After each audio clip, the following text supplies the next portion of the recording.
नमस्कार, वेब दुनिया की फटाफट बुलेटिन में आप सभी का स्वागत है और नजर डालेंगे आज के खास खबरों पर। प्रधानमंत्री नरेंद्र मोदी ने समस्तीपुर में लोगों से मोबाइल की लाइट जलवाकर कहा, जब बिहार में इतनी लाइट है तो लोगों को लालटेन चाहिए क्या? यहाँ के लोगों को लालटेन की जरूरत नहीं है। पीएम मोदी ने बेगूसराय में चुनावी सभा में कहा, एक तरफ एनडीए है जिसमें सूझबूझ से भरा नेतृत्व है, दूसरी तरफ लाठियां भाज रहा महागठबंधन है। ये लोग कैमरे पर आकर कुछ भी बोले लेकिन पीठ पीछे एक दूसरे की खाल खींच रहे हैं। इस महागठबंधन में अटक दल है, लटक दल है, भटक दल है, झटक दल है और पटक दल है। अमित शाह ने बिहार के सिवान में एक चुनावी रैली में कहा, विपक्षी इंडिया गठबंधन अब पूरी तरह बिखर चुका है। बिहार सही मायने में दिवाली 14 नवंबर को मनाएगा, जब लालू यादव के पुत्र चुनाव में अपमानजनक हार का सामना करेंगे। राष्ट्रीय जनता दल ने शहाबुद्दीन के बेटे को रघुनाथपुर से टिकट दिया। अमित शाह ने कहा, राजग ने इस सीट से पूर्व आईपीएस अधिकारी को उम्मीदवार बनाया है। बिहार के उप मुख्यमंत्री सम्राट चौधरी ने छपरा से राजद उम्मीदवार खेसारी लाल यादव को नचनिया कहा। भोजपुरी एक्टर खेसारी ने पलटवार करते हुए कहा, पहले सम्राट चौधरी अपने घर में झांके और बताएं कि उन्होंने अपनी पार्टी में 4 नचनियों को टिकट क्यों दिया। दिल्ली पुलिस की स्पेशल सेल को बहुत बड़ी कामयाबी हासिल हुई है। दिल्ली और भोपाल से 2 आतंकी को गिरफ्तार किया गया। दोनों फिदायीन हमले की ट्रेनिंग ले रहे थे और दिल्ली में हमले के फिराक में थे। दिल्ली की मुख्यमंत्री रेखा गुप्ता ने शुक्रवार को कहा, राष्ट्रीय राजधानी के लिए क्लाउड सीडिंग बहुत जरूरी है क्योंकि यह सर्दी के मौसम में बढ़ते प्रदूषण के स्तर को नियंत्रित करने में महत्वपूर्ण भूमिका निभा सकती है।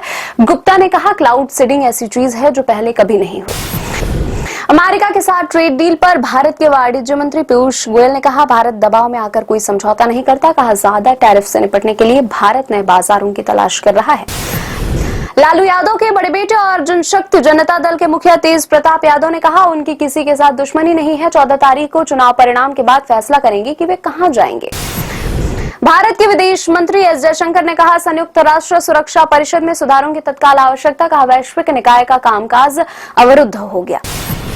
राष्ट्रीय राजधानी के 4 स्कूलों को शुक्रवार सुबह बम की धमकी भरे ईमेल मिले। इसके बाद अधिकारियों को जांच के लिए परिसरों को तुरंत खाली कराना पड़ा। दिल्ली अग्निशमन सेवा के अधिकारी ने बताया, बम की धमकी वाले ईमेल जांच के बाद फर्जी निकले।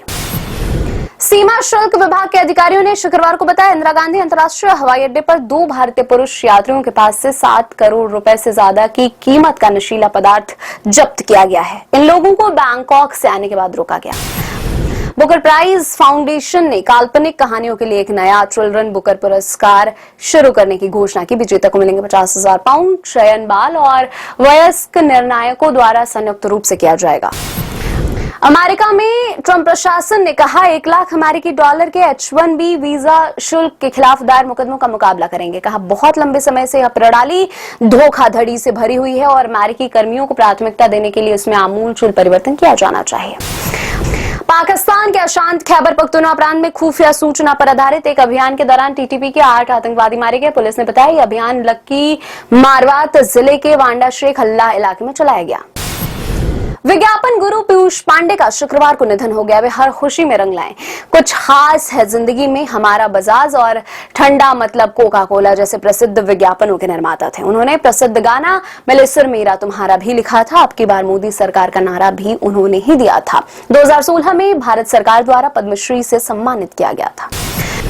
पाकिस्तान ने नवंबर-दिसंबर में भारत में होने वाले जूनियर हॉकी विश्व कप से नाम वापस लिया। अंतर्राष्ट्रीय हॉकी महासंघ ने शुक्रवार को इसकी पुष्टि करते हुए कहा, पाकिस्तान की जगह लेने वाली टीम की घोषणा जल्द ही की जाएगी। शेयर बाजार में गिरावट। बीएसई सेंसेक्स 345 अंक गिरकर 84,212 अंक पर हुआ बंद। एनएसई निफ्टी भी 96 अंक कमजोर होकर 25,795 अंक पर रहा। एक्टर श्रेयस तलपड़े और अशोक नाथ पर लगा धोखाधड़ी का आरोप। यूपी के बागपत में दोनों एक्टर्स के अलावा 22 अन्य लोगों के खिलाफ दर्ज हुआ एफआईआर। सभी पर एक कोऑपरेटिव सोसाइटी में इन्वेस्टमेंट के नाम पर धोखाधड़ी का आरोप है। साउथ स्टार रामचरण के घर फिर गूंजेंगी किलकारियां। उपासना ने गोद भराई का वीडियो शेयर कर प्रेगनेंसी की घोषणा की। देंगी 2 बच्चों को जन्म।